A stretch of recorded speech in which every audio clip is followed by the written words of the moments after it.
بالله السميع العليم من الشيطان الرجيم بسم الله الرحمن الرحيم اللهم صل على سيدنا محمد خاتم النبيين وإمام المرسلين وعلى آله وأصحابه أجمعين رب اشرح لي صدري ويسر لي أمري واحلل عقدة من لساني يفقهوا قولي اللهم إني أستهديك لأرشد أمري وقولي.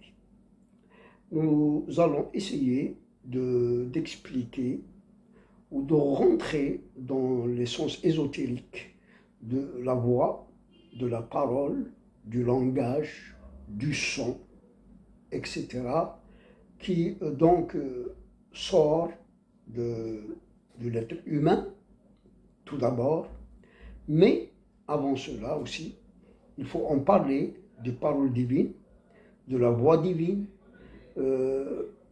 et comment que ce processus a eu lieu depuis Allah qui a parlé, jusqu'à notre prophète Mohammed sallallahu alayhi wa sallam, et puis comment que du cœur de notre prophète Mohammed sallallahu alayhi wa sallam, les paroles divines ont été articulées par la langue de Sayyidina Mohammed sallallahu alayhi wa sallam en langue arabe, puis donc écrites par les scripteurs, parmi les compagnons de notre prophète Sayyidina Mohammed sallallahu alayhi wa sallam. D'abord, il faut dire que Allah, c'est-à-dire, a une voix. Il parle. Il a parlé tout d'abord à Sayyidina Moussa alayhi salatu salam, mais quand il avait parlé à Sayyidina Moussa alayhi salatu salam, Sayyidina Moussa avait entendu la parole venant de l'extérieur et a pénétré son cœur. C'est-à-dire que Sayyidina Moussa a utilisé son sens, l'ouïe, pour entendre cette voix divine qui a pénétré son cœur et qu'il avait compris par son cœur. Donc il y a eu l'ouïe humaine qui a entendu les paroles divines. Ça, c'était la première fois que Dieu parlait à un être humain, c'était Sidna Moussa alayhi salam, mais bien sûr il a parlé à Sidna Adam, mais ceci dans le paradis. Il a parlé même à Satan dans le paradis. Ce qui s'est passé dans le paradis, c'est une autre dimension. Elle n'est pas facile à vraiment comprendre. Parce que dans le paradis, selon le Coran, Dieu a parlé, il a parlé à Adam, il lui a donné des conseils, il a parlé à Satan, il lui a ordonné de se prosterner devant Adam, il ne l'a pas fait, et l'histoire on la connaît. Donc ce dialogue dans le paradis est une autre dimension. Nous allons essayer de voir dans cette réalité, en tant qu'être humain, et comment que les paroles divines ont pénétré le cœur de Sayyidina Mohammed sallallahu alayhi wa sallam. Parce que nous parlons de la voix, de la parole, du langage et du son, notamment leurs effets aussi sur les créatures, sur la création, sur les systèmes, sur les relations entre ce qui est occulte, inconnu et ce qui est donc visible, sensible, et même on peut descendre plus loin dans la métaphysique, comment que des paroles ont en quelque sorte des effets, ont des impacts donc sur tout ce qui existe, mais de quelle façon et comment que ces paroles peuvent avoir ces impacts, et elles sont positives ou elles sont négatives sur la création. On le verra, Inch'Allah, plus tard. La première des questions, c'est que les gens, quand ils lisent le Coran, ils disent que Sayyidina Jibril, alayhi salatu salam, anzala في قلبي وعلى قلب سيدنا محمد صلى الله عليه وسلم القرآن. يعني نزل به الروح الأمين على قلبك لتكون من المنذرين. Donc c'est l'ange Gabriel qui est descendu, l'ange donc Amin, donc de confiance de Dieu, sur ton cœur pour que tu sois parmi les avertisseurs et parmi donc ceux qui annoncent aussi la bonne nouvelle à ceux qui suivent donc ce message, cette voix, donc le message de Dieu. On revient au début. D'ailleurs, même avant la création, Allah, regardez, il y a dans la sunna, la tradition, deux hadiths très importants. L'un où il est dit que la première chose que Dieu a créée est la plume, le qalam. Et il lui a ordonné d'écrire. Puis ce qalam divin, métaphysique, inconnu, a commencé à écrire les sciences de Dieu sur la table bien gardée. Regardez, même cette première chose créée, métaphysique, d'une autre dimension, Dieu lui a parlé. Il lui a dit, écris, il lui a ordonné, il lui a parlé. Et que cette chose a entendu, et ça, par ce qu'il lui a créé en elle. Parce que dans cette plume, dans ce qalam, Dieu a créé aussi l'intelligence, donc les sens d'entendre au moins, et de pouvoir écrire comme ça toutes les sciences de Dieu. Il y a donc, dans ce premier hadith, avant même que Dieu crée par le kun fayakun, il y a eu donc une question de dialogue, de parole, et de communication et d'interaction. Il y a Allah qui dit أول شيء ما خلقه القلم فقال له اكتب قال يا ربي ماذا أكتب قال أكتب مقادير كل شيء حتى تقوم الساعة. Donc, il lui a ordonné d'écrire tous les destins et les destinées de chaque chose jusqu'à ce que donc arrive la fin des temps, l'heure de la fin des temps. Ce qalam, regardez, a perçu la voix divine, l'ordre divin d'écrire. Il a perçu, et par les facultés qu'il a mis en lui encore, il a commencé à écrire les sciences de Dieu, ilmullah, sur la table bien gardée. Ça a commencé comme ça, puis après, c'est encore merveilleux dans le sens divin, merveilleux. Le mot merveilleux, il faut l'élargir, l'étendre, il faut le rendre vraiment merveilleux dans son sens ésotérique, exotérique et tous les sens qu'on peut donc comprendre de merveilleux. Il a créé par la suite la masse compacte, puis il lui a dit kun, c'est-à-dire il a désintégré par son verbe kun. Et il a commencé à créer l'univers par donc des phases. Il a tout créé en 6 jours. Mais les jours auprès de Dieu, c'est des jours autres que c'est les jours de la Terre, qui sont donc relatifs à la rotation de la Terre autour du Soleil, autour d'elle-même, etc. Les jours terrestres n'ont rien à voir avec les jours divins. Certains. Enfin, selon le Coran, on dit qu'un jour auprès d'Allah c'est 1000 ans, mais les 6 jours n'ont pas du tout donc de détermination ou de repère pour en donner au moins une image ou un exemple qui leur correspond. Alors, bon, quand il a donc tout écrit Allah sur la table bien gardée, il a commencé à créer ce qu'il y a dans la table bien gardée par le verbe kun. Innama amruhu idha arada shay'an an yaqula lahu kun fayakun. Et justement, déjà, il y a ici réflexion. Il faut réfléchir à ça, c'est-à-dire que le secret de tout ce qui existe, le secret dans ce monde, c'est une question de parole, une question de verbe, une question de puissance de la parole. La parole divine, justement, c'est une parole divine, certes, mais elle donne l'exemple que, à partir du néant, parce que les sciences de Dieu, c'est du néant, c'est des sciences. Comme, par exemple, on a une connaissance à l'intérieur de soi-même, elle n'est pas matérielle, elle est métaphysique, elle n'a pas de ressemblance, elle n'a pas de corps, elle n'est pas matérielle. Donc, c'est ainsi les sciences de Dieu dans le Lawh al-Mahfouz.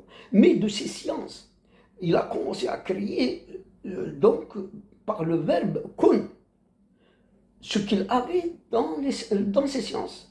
Et tout sortait du néant à l'existence par le simple verbe kun. Fayakun. Voilà, c'est-à-dire la relation que je voudrais faire, moi, déjà, dans cette réflexion, c'est le fait que avoir une idée, par exemple, une pensée, et la transformer en réalité, et donc, et la rendre réelle, telle qu'elle est dans notre mental, c'est un peu cette relation que je voudrais faire avec le Verbe divin qui existentiait les choses, hein, tout ce qui existe dans l'univers et sur la terre, et qui n'existait pas par le Verbe kun. Le Verbe kun, en quelque sorte, était lié à ce qu'il y avait dans les sciences de Dieu, et en plus de ça, écrite sur la table bien gardée, par le qalam. Alors, on va maintenant essayer de voir ces relations, mais avant cela, il faut réfléchir aussi à la parole de Dieu. Le Coran, c'est les paroles de Dieu. Et que les paroles de Dieu ne sont pas descendues écriture. Et elles sont descendues de Dieu lui-même en tant que parole, en tant qu'enregistrement, en quelque sorte vocal de Sidna Jibril en lui. C'est-à-dire Sidna Jibril a reçu, il a entendu le Coran, les paroles de Dieu, et il les a enregistrées en lui, il a même là, il a des réflexions à faire. Puis, il est descendu sur ordre d'Allah Azza wa Jalla, et il a déposé ces paroles divines qu'il a transportées, qu'il a enregistrées dans le cœur de Sidna Muhammad sallallahu alayhi wa sallam. Et là, c'est le cœur qui a reçu. C'est pas comme Sidna Moussa alayhi sallam qui a entendu des paroles, enfin un dialogue particulier entre lui et Dieu. Là, c'est le cœur de Sidna Mohammed directement. Il n'y a pas eu, donc oui, il n'a pas entendu ces paroles. Il les a reçues dans son cœur. Et une fois dans son cœur, ce sorte de fichier vocal divin, des paroles divines, regardez, le cœur a transformé ces paroles divines qui n'étaient pas peut-être de l'arabe, hein, c'était des paroles divines, personne ne sait ce que c'est. Mais le cœur de Sidna Mohammed, sallallahu alayhi wa sallam, les a donc transformés, hein, en langue arabe qui s'est donc articulée par sa langue dans une langue arabe limpide de très haut niveau. Donc c'est divin. Lui qui ne savait ni lire ni écrire. Et même ici, il y a aussi une réflexion. C'est-à-dire que, regardez, plus le cœur est sain, plus le cœur est pur, plus il est al-fitra, plus il ne porte pas de négativisme, plus il est donc enclin qu'au bien. Ce cœur-là, il est bon récepteur. C'est un exemple, hein, parce que Sidna Muhammad sallallahu alayhi wa sallam, il était comme ça. Il avait les meilleurs comportements humains, il avait un cœur très sain, il ne faisait que du bien et il n'aimait faire que le bien pour les autres, et il ne souhaitait que le bien pour les autres, il n'a jamais de rancune, et il n'a pas d'envie envers les autres, il ne voulait pas cette vie, même avant que Dieu ne lui révèle le Coran et qu'il ne lui révèle qu'il était un messager, le sceau des prophètes, Sidna Muhammad sallallahu alayhi wa sallam. Tout ça, c'était en lui, dans ses qualités cognitives, dans son cœur, dans son âme. Et Dieu a choisi ce cœur pour faire descendre le Coran par le biais de Sidna Jibril alayhi salam, qui était donc une voix divine, enregistrée dans l'ange Gabriel, lequel il a déposé cette voix et cette parole divine dans le cœur de Sidna Mohammed, lequel, donc, il a parlé dans sa langue, l'arabe, alors qu'il ne savait ni l'arabe, ni lire, ni écrire. Et juste après la descente du Coran, Rasoul sallallahu alayhi wa sallam a commencé à lire et écrire. C'est-à-dire que cette connaissance qu'on acquiert par l'apprentissage de lire et écrire Regardez, finalement, c'est un apprentissage de l'âme, de la conscience, de la raison, du cœur. Tout ce système lié qui fait que nous apprenons des choses, que nous mémorisons des choses, puis donc on prend l'habitude d'écrire, de lire, etc., et on évolue. Mais lui, dès qu'il a reçu les premiers sourates du Coran, il a commencé à lire et écrire, parce que la science et la connaissance de la lecture et de l'écriture donc sont descendus justement par les premiers versets du Coran. Bismillah ar-Rahman ar-Rahim. Iqra bi ismi rabbika alladhi khalaq. خلق الإنسان من علق. اقرأ وربك الأكرم الذي علم بالقلم علم الإنسان ما لم يعلم. Regardez ici dans ces premiers versets descendus du ciel, min Allah, dans le cœur de Sayyidina Muhammad sallallahu alayhi wa sallam, il y a Iqra. Et il y a donc la citation du qalam par l'écriture, bon, parce que mais le prophète Sayyidina Muhammad sallallahu alayhi wa sallam a été enseigné par Dieu lui-même, c'est-à-dire son professeur, son enseignant était Allah lui-même.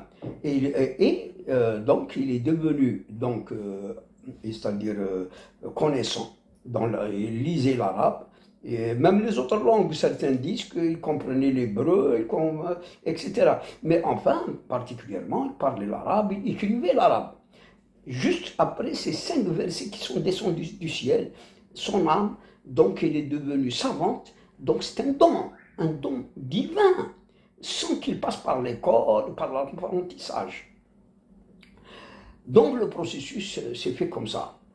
Mais pour aller plus loin, justement, c'est-à-dire que les paroles divines dont on parle, quand elles pénètrent, ou quand l'homme s'imprègne des paroles divines, quand l'être humain, en quelque sorte, est compénétré par l'énergie des paroles divines, par les forces des paroles divines, il deviendrait, en quelque sorte, un illuminé avec des capacités et des pouvoirs dérivant de la puissance et du pouvoir suprême divin. Mais cela reste des dérivés liés à Allah Azza wa Jal, donc à lui, à sa permission, pour que cet éventuel wali ou saint homme puisse donc réaliser des miracles par la parole, puisque Allah a créé à partir du néant les choses par la parole. Et celui qui se vêtit des paroles divines, des paroles de Dieu, de la tradition du prophète du comportement de Sayyidina Muhammad, des qualités humaines de Sayyidina Muhammad, alors celui-là peut justement avoir ce pouvoir en lui divin, mais bien sûr, comme on l'a dit toujours, il restera toujours relatif. Il sera donc dérivé et il sera lié à la pure mission de Dieu, comme tous les pouvoirs de Sayyidina Isa, alayhi salatu salam, qui étaient toujours liés à la pure mission de Dieu. Il est ibnillah. La question qui me paraît intéressante aussi à aborder dans cette question de voix, de parole, de langage, du son. Le son a des ondes et les ondes, on dit qu'il crée de l'énergie et cette énergie peut créer de la matière. Regardez le processus. Alors, le processus, regardez, parole, la voix, il y a un son, il y a des ondes qui donc créent de l'énergie et l'énergie peut créer de la matière. Dans le verbe divin kun, il y a donc la même chose, plus ou moins, enfin, on essaie de comprendre un peu, et que, c'est-à-dire que le kun divin a donc eu des ondes dans le vide, hein. Il n'y avait rien, à part Allah Azza wa Jal. Et ce vide, donc, a reçu donc ces ondes, transformées en énergie, transformé en matière. Peut-être que cette matière première, qui est la masse compacte, est venue comme ça. C'est-à-dire le verbe kun, puis le son, les énergies du son, qui ont créé la matière, qui était peut-être cette masse compacte, la première. Le Bing, d'ailleurs, Dieu par la suite l'a fait pulvériser, ce qu'on appelle le Bing Bang, etc. Alors, si ces processus peuvent être plus ou moins acquis par l'homme, mais à la condition que toutes les paroles divines pénètrent en lui, jusqu'à ce qu'il devienne en quelque sorte un porteur de tout le Coran, par exemple, et qu'il devient comme le prophète, comme l'a dit Aïcha radiallahu anha, c'est-à-dire il se comportera comme le dit le Coran, comme il est prescrit et recommandé par le Coran. Alors, c'est à partir de là que le bismillah de ce wali, imprégné du Coran, si près de Dieu, qui s'est uni d'une manière pas facile à expliquer à Dieu, qui n'a pas fusionné, mais qui s'est uni, c'est-à-dire que Dieu devient superposé à lui, quelque chose comme ça, à son âme.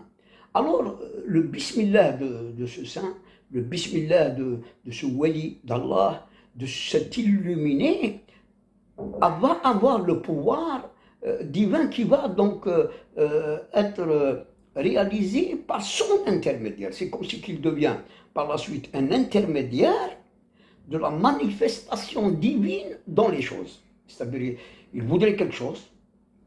Là, quand il voudrait, c'est-à-dire c'est une idée, comme on l'a dit, c'est comme une science, et les idées d'Allah. Cette idée, par la suite, il lui dit, soit, Bismillah, kun, de cette façon. Et Allah se manifeste parce que son âme est lumière, son âme porte une lumière divine. Et Dieu le prend comme intermédiaire et réalise la chose. De même que kun, avec donc cette foi en Dieu, cette confiance en Dieu, peut avoir lieu. Toutefois, moi je voudrais faire juste une autre donc, distinction entre le kun divin, céleste, qui a été avant l'univers, et qu'il a commencé à exister par le kun de tout le temps. Enfin, les Ash'arites disent que Allah dit kun tout le temps, pour que les choses donc se manifestent et donc apparaissent dans cette réalité, dans cette existence. C'est à chaque instant, c'est cet instant où il dit kun aux choses et elles sont comme elles ont été dans ces sciences et donc écrites sur la table bien gardée. Le kun sur la terre, par l'être humain qui éventuellement donc arrive à posséder ses capacités divines et son pouvoir divin sur les choses et les êtres, ce kun humain, mais donc c'est un humain qui n'est plus tout à fait humain du fait qu'il a donc s'est uni avec Allah, qui s'est donc rapproché de Dieu et qui s'est illuminé par une lumière particulière de Dieu, prendrait du temps. Le temps chez Dieu n'est pas le temps sur la terre. Le temps sur la terre et les choses qui apparaissent sur la terre, toutes sont reliées à des causes. L'homme donc peut avoir des enfants, il faut absolument qu'il s'accouple avec sa femme. De même que tous les animaux, donc il n'y a pas quelque chose qui naisse comme ça, sans qu'il y ait donc accouplement entre le mâle et la femelle. La pluie, il faut quel temps pour que les graines mortes, la graine de blé est morte, scientifiquement il est prouvé qu'elle est tout à fait morte, et pourtant une goutte de pluie la fait donc revivre, et elle donne par la suite des épis verts vivants. Toute chose, il faut bien qu'il y ait des causes. Maintenant, même dans les relations social, dans la vie, dans le commerce, dans le travail. Il faut toujours des causes pour qu'il y ait certaines choses. Mais dans ce système, et les sous-systèmes, etc., donc les causes à effet ont donc toujours un résultat, mais certaines causes prendraient beaucoup de temps, parce qu'elles dérangent le système dans tous les coins, dans toutes les strates, dans tous les... etc., enfin, dans tout ce qui est muqaddar, dans le qadar. Et le fait que ce cône terrestre intervient non seulement sur l'objet qu'on voudrait changer ou avoir, etc., ce cône intervient, s'il est accepté par Allah Azza wa Jal, dans tout le système du destin du qada ou le qadar. Et c'est pour ça que la transformation systémique demanderait un certain temps. Parfois, mais parfois elle est instantanée, du fait qu'elle ne touche qu'à des choses qui sont en liaison directe avec cet illuminé, ce wali d'Allah, ce saint homme accepté, agréé par Allah. Voilà un peu, mais nous n'avons pas tout dit, parce que aujourd'hui, l'humanité parle. Il y a plusieurs langues que Dieu a créées, il y a une communication. Mais ce n'est pas cette communication et l'écriture, c'est avec ça que l'humanité évolue. S'il n'y avait pas donc cette communication, s'il n'y avait pas les livres qui ont été écrits, les projets, les sciences, les mathématiques, tout a été écrit. Mais c'est avec ça que l'humanité progresse et avance. Et là, c'est le domaine de la science, parce que Allah, il a commencé par Iqra. Mais la chose, donc, c'est-à-dire spirituelle, les choses métaphysiques, occultes, là, c'est un autre domaine. D'ailleurs, les grands mystiques utilisent même la science des chiffres et des lettres, hein, pour essayer de faire manifester des esprits, des anges, des djinns, des forces, des énergies. Et alors, donc, là, c'est avec l'écriture. C'est avec les écritures. Mais attention, certains sorciers, par exemple, n'écrivent pas. Ils parlent, ils appellent, ils invoquent, ils font des incantations et il y a manifestation. Donc, c'est par la parole aussi que les sorciers, par exemple, ou que certains mages, certains, donc, je ne sais pas, mystiques, tels que Ahmed Ali Bouni, etc., utilisent certaines formules métaphysiques, mystiques, de magie même, pour manifester des esprits. Regardez aussi là le langage, la parole, la formule, donc a un effet même sur le monde occulte pour le faire manifester. Nous, on avait parlé plus tôt sur les choses que la parole, quand elle provient d'un cœur saint, illuminé, ou qu'il est en quelque sorte l'intermédiaire par lequel Dieu se manifeste, alors même les choses matérielles se changent. Et elles peuvent être changées dans la nature. Je ne sais pas, il y a des choses même dans la nature. Allah les accepte et il les change.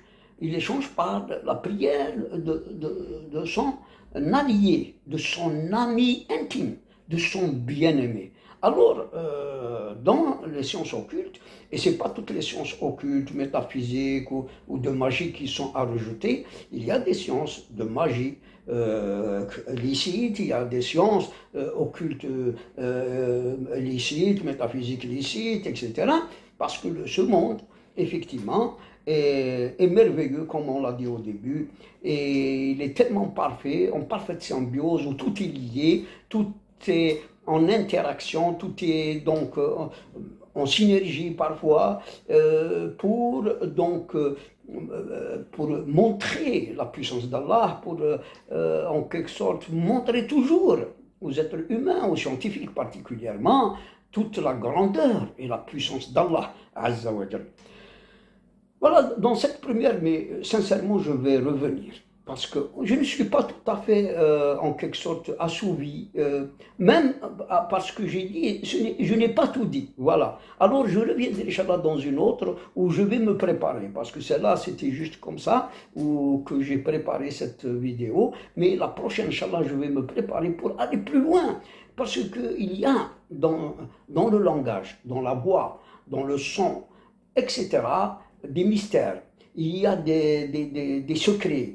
Des secrets que si on les exploitait, peut-être on deviendrait en quelque sorte dominant sur les choses. Les choses vont nous obéir. Parce que, regardez, toutes les choses qui existent obéissent à Allah. Toutes les choses qui existent sont musulmanes. Hein, le sanglier, même le sanglier est musulman, il se bat. Alors imaginez que quand l'homme croyant, qui s'est perfectionné dans l'adoration, il a été dans l'excellence dans l'adoration. Imaginez que celui-là, Dieu l'agrée. Quand il l'agrée, c'est-à-dire que quand il dit à un lion, je ne sais pas, un serpent change de chemin, il le change parce que lui, il a obéi à Dieu en tout, et le serpent, la personne, les nuages, je ne sais pas, obéissent tous à Dieu. Alors quand il leur donne un ordre, puisque lui, il a donc obéi en tout à Dieu, les choses qui obéissent à Dieu, Dieu leur ordonne de lui obéir. Et ils vont lui obéir à son ordre, à sa parole. Voilà, à la prochaine, Inch'Allah, on salam alaikum wa rahmatullahi ta'ala wa barakatuh.